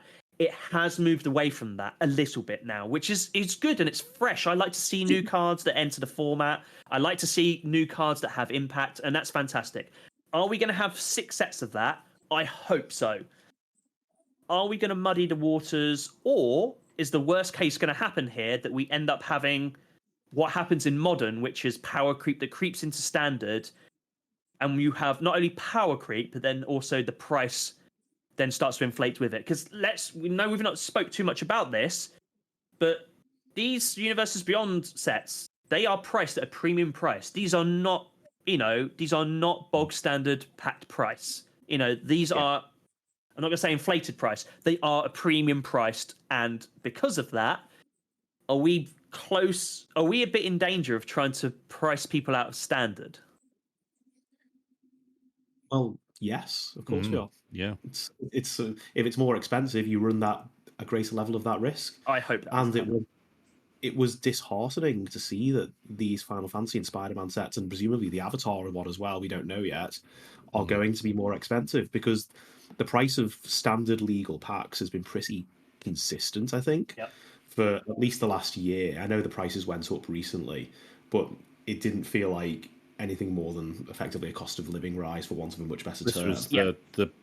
It was from the draft boost to the play boost change, wasn't it? Which is kind of another thing that kind of kept Standard alive in some ways, or reinvigorate, because before then everyone was buying set boosters, right? Because there was no point buying a draft booster unless you were actually drafting. So just on the point of price, I've just got some. I won't say where I'm looking, but I've got a UK outlet that's selling both Tarkir, Dragonstorm, and Final Fantasy. So obviously these are pre-order prices, so they will go down a little bit. It's normally what happens. You normally find there is a higher price initially for pre-order. Then once it comes to release, you'll have decks. The popular decks will either stabilize in price or maybe go up a little bit. And then the ones that are less powerful or they're not selling as much will drop in price. That's perfectly normal. But to Tarkir at the minute, you're looking a play booster is 145, which is, that appears to be the cost of doing Magic business at the minute. The price has gone up, like you've sort of said. It's basically raised with inflation. This is for a box of boost. No, this is a single. This is a single pack. Is what a single play booster at the minute. So I can talk about the box of it in a minute. But a single Final Fantasy play booster is a £4 more. And I know it's very easy to be like, oh, it's only £1, but actually that's a big jump, isn't it? That is the premium price creeping in. That's a big increase. And are you going to get that much value? Are you going to get that increase in value, or are you going to end up paying for more for a higher chance of getting the chase card, which I think is effectively what might end up happening? Magic is getting more expensive, and again, I hate to sound like I'm fanboying here, but Pleasant Kenobi put up a tweet the other day. It was basically saying you can get a collector's box of I think it might be Final Fantasy, and then compared that price. He said, or you can go get yourself like a Nintendo Switch and some games and a customized controller. And it's like, which one would you rather have? And I didn't really ever think about it until I looked at it and I went, actually, that's a really good point. And you could do a lot. You can get a lot of enjoyment out of a Nintendo Switch. And as much as we would, Switch 2 coming out in this year, so. Well, there's a little bit of extra spice to PK's actually, because it wasn't just any selection of games; it was every Final Fantasy game. Exactly. Yeah, exactly. So do you know what I mean? He makes a really good point here. I know PK can be a bit divisive, but he makes a really solid point here, which is, to buy something that effectively you could have. How many Final Fantasies are there? 18 of them now, or something like that? 17? Whatever. I honestly don't know, but 15 plus games, effectively 15 plus games. I mean, there's one thing I know about the Final Fantasy games is there's a lot of playability to them. So you've got a lot of play hours there, or you're effectively buying a box of. You're basically making a gamble, aren't you? Let's call it what it is. You are getting the equivalent of the more expensive scratch card here, and when you win big, and when you don't, I'll tell you what, I've had those boxes. And it feels bad. And I know I made my peace with that a long time ago. I know how that feels. But this is a premium price product. I am just a little concerned that we might start outpricing Standard, and that concerns me. Because I still believe Standard should be the entry into Magic the Gathering. I know a lot of the time it's Commander now. Dom spoke a really good example about his friend coming into it and went straight into Commander, and I don't have a problem with that. But Standard should be the standard, really, shouldn't it? Let's be honest. The welcome decks are a good avenue for that if they carry that on. Yeah, but and I think they're a great product, but that should be pushing you into Standard. Whereas we all know what's going to happen because again, if I then swing it back to Tarkir, you've got their pre-con decks. 35.90. There's one for each clan. Yeah, 35.95. I know there's the team in one's a bit more expensive on here, so that's 45. That's a lot of cards for £45, and you can play a lot of cards with that. Whereas you're spending more on that on a non-meta standard deck at the minute. Do you know what I mean? So I think there has to be some real caution here, because if we start overpricing what should be the entry format, I think we got to be real careful here. Real careful. Is my opinion.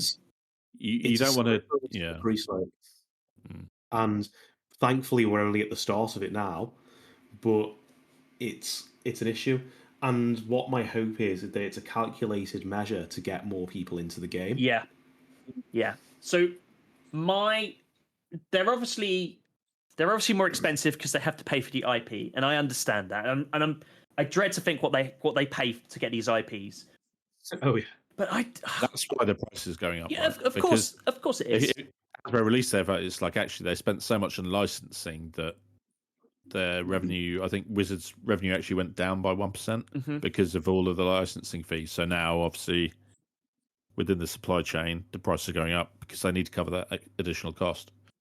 These licenses aren't cheap, obviously. No, of course not. But I would have hoped that they would have seen this as almost like an investment. And what I mean by that is they're investing in these IPs to get new players in, and hopefully will increase their player pool and people that are going to be buying these cards. So hopefully, yes, they may lose 8%, but in the long run, they may gain 2% because of these players coming into it more. I wish there would be a bit more of that, because that feels... That doesn't help the quarterlies, that's the problem. I also think I've said this before on the pod, and I think it's important to distinguish this as well. I don't think this price point is a Wizards decision. I think this is a Hasbro decision, and sometimes I think that's where we all see a bit of frustration, because we are seeing the game we love go more expensive. If you didn't have Hasbro looming over Wizards, would this happen? Maybe not. The thing is, Wizards have been part of Hasbro now for so long that they are one and the same. You can't honestly. It's hard to. You don't know a piece of paper between them, right? Because it's now Hasbro have been in control of Magic now for more than 50% of Magic's lifetime. So yep. It's just Hasbro. They are a division of Hasbro. Yeah, it's effectively like what Monopoly is, to Hasbro. It is another asset that they have that they sort of move forward. Okay, so we spoke about the new sets and some of the examples of the pricings about this sort of stuff. I've got one more point to sneak in though. No, sneak it in. So talking about obviously the Commander decks alongside the standard set, they have said that with the Spider-Man release, there won't be any Commander decks. Yes. So actually, maybe that'll be something we see going forward. Not every set is going to have Commander decks now, and actually some of the ones that actually maybe were originally. Maybe Spider-Man is going to be the first one that was designed for standard. There won't be Commander decks with it because it is designed to fit into that. But we'll see, I guess. What are your thoughts on that, Wally? I mean, let's be honest, guys. They did Commander decks for Modern Horizons 3. Yeah. So if there's an opportunity to do Commander decks, they will do sets, Commander decks. Right? Even the Masters sets had them. Yeah. I think the biggest swing and miss from that scenario is can you imagine, say, like... Imagine Spider-Man is your thing. You love that IP. You always have and you always will. You're Spider-Man till you die. Imagine if you yeah, exactly. Imagine if you play Commander and you can't wait for this, and then all of a sudden to be told the IP that you're most invested in. I want to caveat this because I think we're going to see some more Spider-Man moving forward, so we probably will see Commander decks and whatnot. But imagine you're that invested, and they don't release your Commander deck to that IP that you are so invested in and want to get involved in. That must really feel... I think that's a swing and a miss for them. As much as we've just sort of... Intended. It's a feels bad, sure. Yeah. And I can only assume it was something to do with licensing costs. I can't think of any. Yeah, maybe. I agree. I agree. Maybe they've sort of said, or maybe we've been talking about supply issue. Maybe they have preempted that and gone, well, we're already pumping a lot out here, and if we add this other product, there is a discussion of product fatigue. Is this them trying to take the foot off the accelerator a little bit? It might not seem like it with all these previews coming up and all these spoilers and lots of products, but is that a little bit of them releasing the accelerator? Maybe towards the end of the year. I think it'll be interesting to come back to these conversations, because I think towards the end of the year we'll be able to answer a little bit more of these. I think they want to sell boosters to Commander players. It's also an option, but I can tell you now that Commander players buy boosters. They are buying boosters. So right, there's no deck you can buy and play with. If you want some of these cards, you might actually have to buy the boosters, where actually before you could just buy the pre-con, right, and then just play with that. So there's a general consensus as well. So I've recently attended the Action Modern event recently, and I know I have a connection with those guys there, so I get to talk to them about this sort of stuff. But they effectively said their day one is Modern players coming in and selling their singles to Action, and they said because the Commander players that are coming tomorrow, they are the clientele that will buy these singles. It makes perfect sense. Yeah. So the Commander players, it makes sense why they focus on these guys, because look, we're all Commander players. We are going to buy packs. We are going to buy singles. We're going to buy these products. So it makes sense why they're investing into Commander, and we've all made their peace with that now, sort of thing. But look, guys, is Magic getting too expensive? I know this is an old question. I've asked it beforehand, but things have moved on from there, and things are moving upwards. Like, are we getting to a point where we're going to dangerously close to outprice people from playing Magic the Gathering, the game that we love, the game that we want to bring more people into? I think we may already have hit that point. I'm trying to sort of be diplomatic in how I say this. No, of course. The first set that came out that was noticeably more expensive was Commander Masters. That's like going back 18 months now or something. And Commander Masters continues to be very expensive, even though the chase card from it has been banned. Yeah. Don't talk to me about the box that I bought, and I opened my Masters Collector Booster, Alt Art Jeweled Lotus in there. 2 weeks post-ban, I was like, feels bad, but whatever. Yeah. So my worry is that what we're pricing people out of is not necessarily playing Magic, because you can always buy singles and save money that way. But what will happen is there'll be this trickle-down effect of people not buying packs to open, not buying packs to draft. I agree with that. So that pool starts to get smaller. Yep. And it's a secondary effect of the singles then going up, and that's when people are priced out of Magic. And that's my worry, that we're maybe into that unintended secondary effect that leads to Magic being more expensive and therefore pricing people out. And the fact that it's potentially happening in Standard is worrying, because, in Commander, if you can't afford the £40 splashy card that you might not draw and might get countered when you cast it, it's not going to affect your deck too much unless you're playing CEDH. Right, there's normally one that's 1 mana more and half the price, right? It's well, exactly, yeah. So, or at least similar. Yeah. But if people start to get priced out of Standard, then that's worrying, because that's the top of the funnel for me. Yep. I think off the back of the change from draft to play boosters, we've already just seen that increase. So actually, already drafts are quite expensive. To have another increase on top of that, if you want to draft, is horrifying, honestly. For some of these sets, they will be doing pre-releases for these sets as well, notably, because they are standard sets. Yep. So you get that aspect. Which is cool, but obviously those starter kits are going to be more expensive as well. It's going to be more expensive to attend your pre-release. So, yeah, I mean, what I was Modern Horizons pre-release, Modern Horizons 3 pre-release, that was £45 or something, which is quite a lot more expensive, and all 3 days sold out at my LGS. Wow! So, I mean, I guess the demand's there, but if you've got modern players, I guess that's a bit different. But they're already used to spending big money on cards, so yeah. Whereas actually standard players, well, maybe it'll end up getting that way. Well, as you say, might be getting that way. These mythic land cycle in Tarkir, it might get that way even without the Universe Beyond. you said it might get that way. You have to remember that there wasn't a time not that long ago where a single copy of Sheldred was the best part of £90. Yeah. It was £30 on pre-release, though. But that's on pre-release. This is the problem. You know what happens. It's the magic stonks, isn't it? But yeah, it was suddenly it's the best card in Standard, and it's escaped to ban 3 times in a row. So now it's tripled in price. Sheldred isn't even the best black 4-drop anymore. Archfiend of the Dross has very much taken that position. But Sheldred was so expensive that I actually bought the Phyrexian text version because I didn't want to spend £100 or something to get a card that was in English, and everyone knows what it does anyway. So yeah. Which is crazy because the fraction copies always used to be the expensive versions, didn't they? Yeah,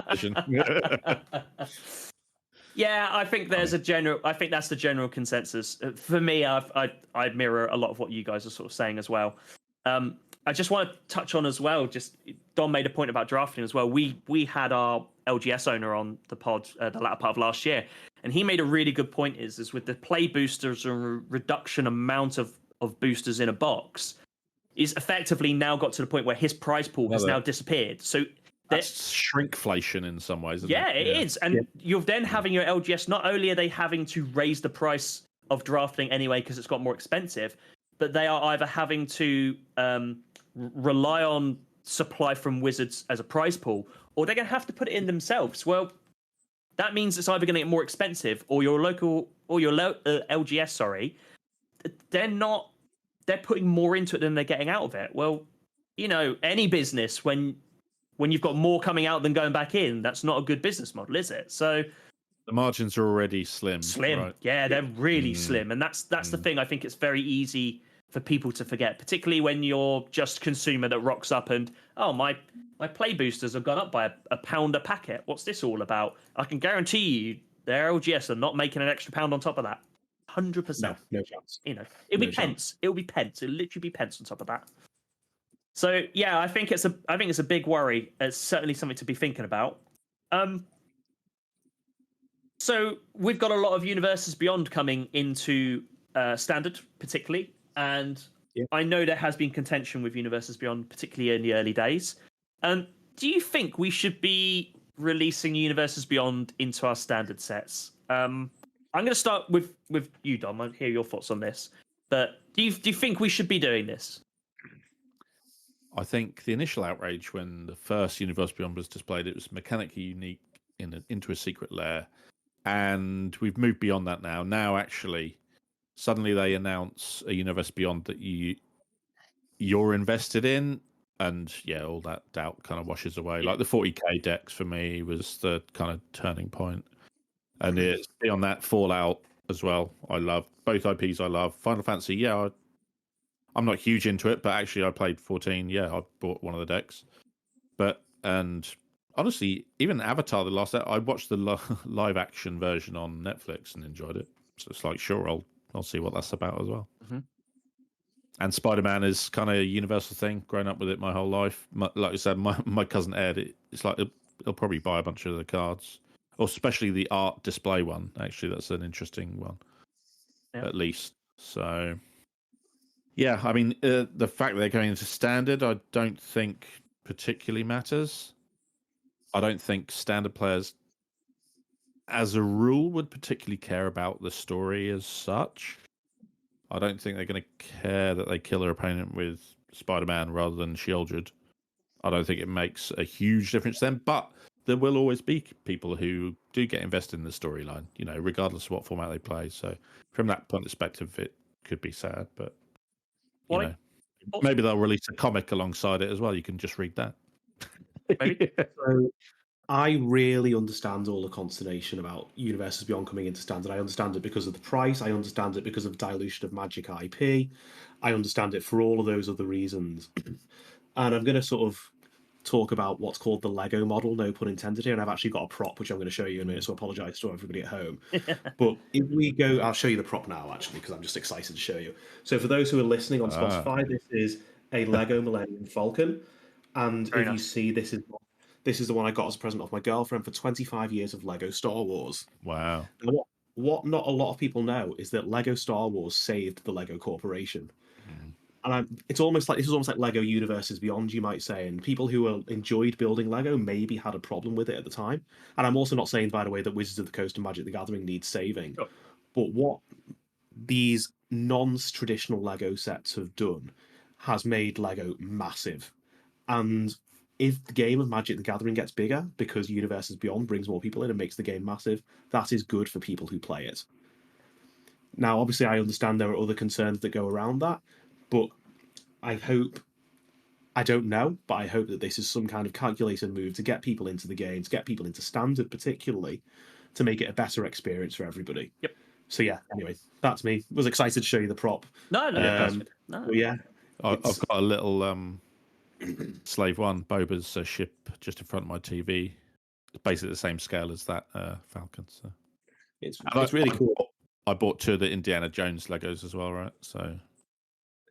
Well, exactly, yeah. So now you can get, I think Star Wars was the first Lego thing that they did that wasn't traditional, they were just random sets. Yeah. But now, as you say, you can get Indiana Jones, there's Harry Potter. Minecraft is huge as well. Minecraft, yeah. I mean, that lends itself perfectly to it. I've got the America's Cup yacht literally sat 1 foot away from me, made out of Lego. So I think as long as they don't dilute the Magic IP, because the Lego IP wasn't one that really could be diluted in a similar way, they've got to be careful not to dilute that. Then I think this is good for Magic. And what is good for Magic is good for its players. I think the IP is the IP one is a really interesting. I think it's really interesting because it does. I know there's lots of different trials of thought here, and go with me with this one because I think this. I'm going to flip back and forth about how my views about this sort of stuff goes a little bit as well. It does feel a little bit like, to have half of the standard sets released being a Universes Beyond, it does feel a little bit like Wizards don't have the confidence in their own IP and they have to do that. I could be wrong in that, and maybe they're just thinking more IPs, more people coming in. I'm sure that's what it is. Sell more product, blah, blah, blah, that sort of stuff. But it does feel like a little bit of a lack of confidence. Whereas actually, I don't think they need that. I think Magic the Gathering's IP is itself is strong and it is solid, and and there's no leaning away from that. I am going to be honest with you. Before, very similar to Dom. Well, no, not similar to Dom, but a similar starting point with Dom. Before the 40k Universes Beyond product, I was a bit skeptical about Universes Beyond, and it wasn't the old man shouting at cloud type scenario. What my view always was, I'm happy to have these things, but why not do reskins? So if you wanted an in-universes version like they done with The Walking Dead, for argument's sake, perfect. It makes it accessible to people. But if you want a special version of that card that's themed around whatever the IP is, fantastic. The first time I saw those 40k decks and I pulled them open and started flicking through the cards, that's when I went, do you know what? They've nailed this. I think that is the first product, Universes Beyond product, I got my hands on, and I went, they've nailed this. Everything. There was no I know there are some reskins in there, but they've done everything from the art style, from the flavor text, from the mechanics, even the basic lands. Like, they just absolutely 40k'd it and went to town on it, and I loved every single second of it. That gave me the confidence to go, do you know what? I'm going to see what happens with this moving forward. Then they done a full set. They done Lord of the Rings. And I think it's one of my top favorite sets. I loved it. I thought it was fantastic. I really, really enjoyed it. My only concern is, coming back to what you were saying there, Wally, are we going to get to maybe the end of this year, beginning of next, or mid next year? And are we going to start looking at the horizons of Magic the Gathering, and particularly Standard? And are we going to end up sort of saying, this feels like it's been watered down a little bit? I don't know. I think it's really interesting. Or are we gonna the same as my worries with Universes Beyond that have then been appeased or leveled out with 40k? Are we going to get to the end of the year and we're going to go, do you know what? They absolutely smashed every single one of these out of the park, and I'm looking forward to what they see around the corner. Obviously, I'm invested in 40k and I'm invested in Lord of the Rings. I'm not as invested in Final Fantasy, and I am invested in Marvel and Spider-Man, not as much as say some of the other IPs.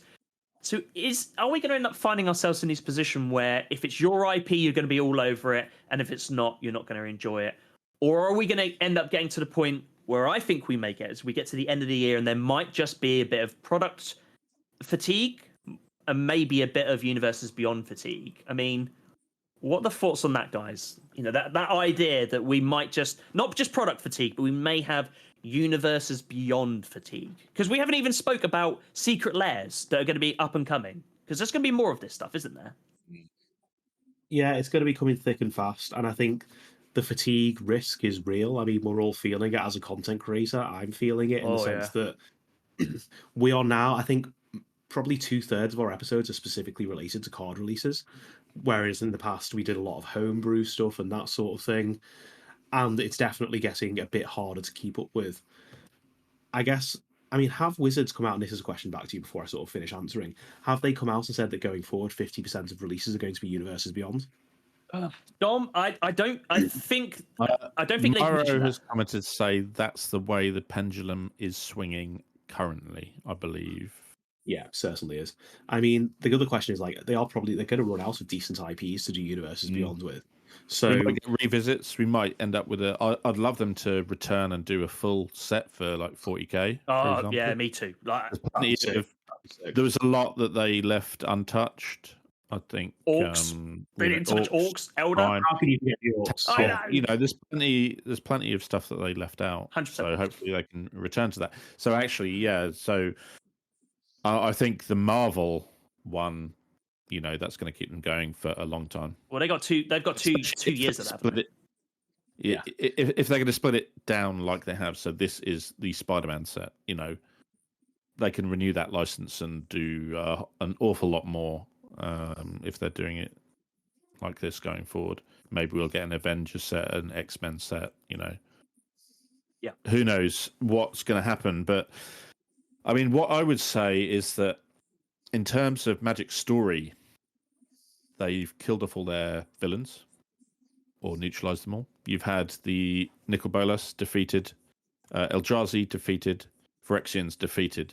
So actually, having a little lull in the Magic sets might be a good thing if they can then build back up to some kind of threat. Because at the moment, that might be why we ended up with sets like Thunder Junction, because they didn't have any kind of ongoing story as such. We've got the loot, you know, the Omen Paths, which we're named after, was a big part, but that was basically part of the Phyrexian invasion, right?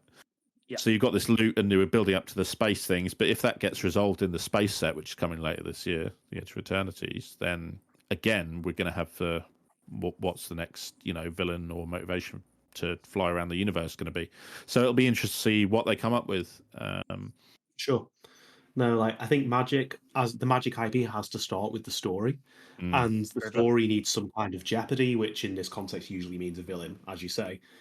And I have no issue with them bringing old villains back. I mean, the Phyrexians obviously just done, but the Eldrazi I think are really cool as a concept. 100%. So let's explore that. Let's have some characters travel into the Blind Eternities or something. Like, I'm just literally thinking out loud here. No, of course. Notably, the Edge of Eternities is on the edge of the Blind Eternities, isn't it? So there's going to be a lot of worlds and things that kind of touch on, or maybe there'll be some little tentacle poking through. Who knows? Well, maybe the team. Yeah. Well, maybe that then gives the opportunity to expand into, like, establish new planes, like, because I think my experience of speaking to people over the years is, particularly when they talk about older sets or older planes, they're really invested in the story and the plane more so than maybe sometimes just the cards, you know. So my first proper release, as I've said many times, was Throne of Eldraine, and I love the feel of it. I love the vibe of it. I love the artwork. You know, absolutely invested into it. Not just because of the nostalgia, because it's been my first one, but I really enjoyed it. Kamigai and Neon Dynasty, I thoroughly enjoyed. I'm so glad we went back to that, and I actually weirdly liked that we had a modern version of it, because you've got the two extremes, and that's absolutely great. So I'm hoping that these type of things moving forward leads to new and exciting sets, but also we can go back to these traditional sets. I know it's always a bit of a meme, but like, oh, we're going back to Ravnica or whatever it is. But you can make new characters, expand the story into. We're obviously going through a period of time where a lot of the Planeswalkers got desparked, but why not there be a bit of a jeopardy behind this? Or we start to see, a new, not breed, but a new line of Planeswalkers that are coming through that managed to either avoid this or struck a deal with the Phyrexians or whatever, to build new villains into building into this story, start piecing it all together. So, you can have that, Avengers Endgame type scenario where, do you know what I mean? Chandra, well, a lot of the maybe more traditional Planeswalkers, they find their sparks again. They come back together. You can have another Gatewatch sort of scenario. Like, there's lots of things they can do, but you can expand by, I think it's that halfway house between leaning into what your history was, as well as changing and breathing into new area. And unfortunately, as much as Thunder Junction was what it was, is that going to be an instant classic that we're going to be going back to and be like, oh, I'm looking forward to Thunder Junction Mark II? I personally, look, I have no issues with the set. I really don't. But is there going to be excitement to go back to it? Probably not. No. But I tell you what, we'll probably never go back, right? No, but if I said to you guys, we're going back to Kamigawa, I'm pretty sure all three of us would be like, nice. This is going to be interesting. Exactly. And we all want a bit more of it or whatever it is, because these are classic planes, I don't have a problem with them going back to it. I love that we're going back to Tarkir. We were talking about this earlier. I love this.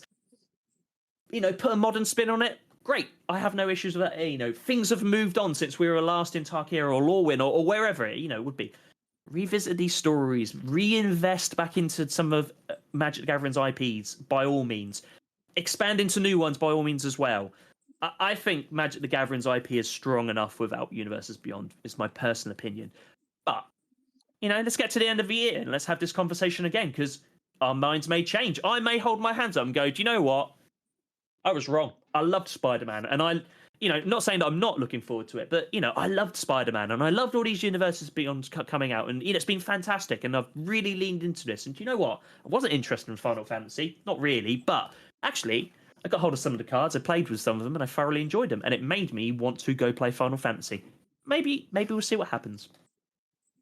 Yeah, and if that's the case, it's had the desired effect. Exactly. So exactly. Long may, and I sort of as a parting shot, maybe like the thing I enjoy most about Magic is the people I'm playing it with. Yeah, that's one. And if the if the pool of people I can play it with grows because people like Final Fantasy or Avatar or Assassin's Creed or whatever, then that is a good thing for me. I realise other people will have reservations for other reasons, but of course, it satisfies my criteria for enjoying Magic. Yeah. 100%. Yeah, it's fair. Yep. I think that's a very fair comment. And if the Universes Beyond does one thing, I think has already done it, which is to bring new players into it, Paul. Like you've said, it's building the community, and that's not a terrible thing, is it? Let's be honest. For sure. Awesome. Look, guys, I think we've touched on some really interesting subjects there. I'd be interested to see what happens and how this all settles down. I can't wait for Tarkir, man. I just can't wait for it, honestly. I'm so excited about it. In a year's time, I might listen to this podcast and be like, how little we knew. Or maybe I'll be like, you know what, we were right. Well, the problem is this time next year, obviously we would have gone through everything we're looking into now, and we'll be seeing into the future of what's going on.